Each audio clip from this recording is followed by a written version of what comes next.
इस वीडियो में हम बात करेंगे आईपीसी के सेक्शन 9 के बारे में, धारा 9।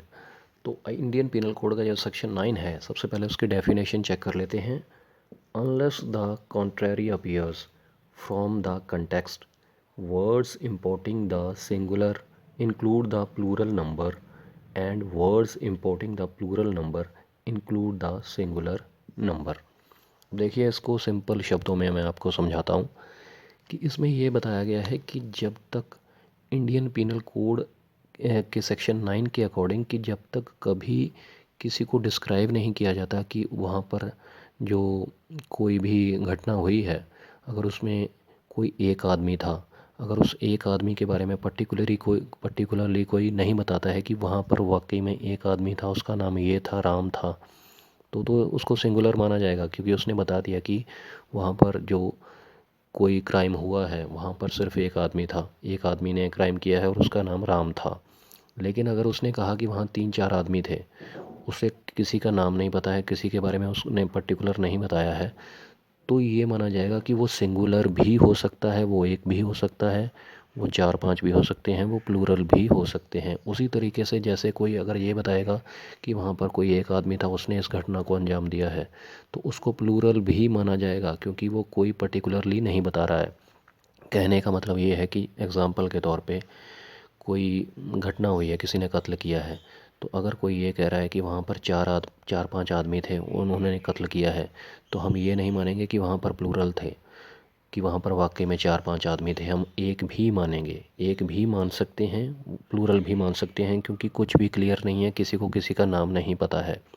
उसी तरीके से अगर कोई कहेगा कि किसी एक आदमी ने कत्ल किया है, उसका नाम पता नहीं पता है, तो फिर उसको भी हम प्लूरल भी मानेंगे कि वहाँ पर 5-6 आदमी भी हो सकते हैं या एक आदमी भी हो सकता है। लेकिन अगर कोई पर्टिकुलरली ये कह रहा है कि राम नाम का व्यक्ति है, उसने इस घटना को अंजाम दिया है, तो फिर उसको सिंगुलर ही माना जाएगा। या फिर कोई ये कहेगा कि 3 व्यक्ति थे, राम, श्याम और घनश्याम, तो फिर उसको प्लूरल माना जाएगा। लेकिन अगर कोई क्लियरली नहीं चीज़ पता चल रही है, तो उसको प्लूरल भी मानेंगे हम और सिंगुलर भी मानेंगे, दोनों ही मान के चलेंगे। आईपीसी के सेक्शन 9 के अकॉर्डिंग यही बताया गया इसके डेफिनेशन में कि unless the contrary appears from the context, words importing the singular include the plural number and words importing the plural number includes the singular number. कि अगर कुछ क्लियर नहीं हो रहा है तो उसको हम प्लूरल भी मानेंगे और सिंगुलर भी मानेंगे। ये जानकारी थी सेक्शन 9 के बारे में। अब नेक्स्ट बात करते हैं आईपीसी के सेक्शन 10 के बारे में।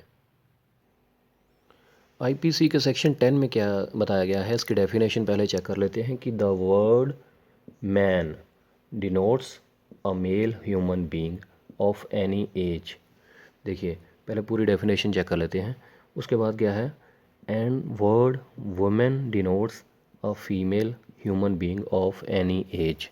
यहाँ पे सबसे जो मेन बात है कि ऑफ एनी एज।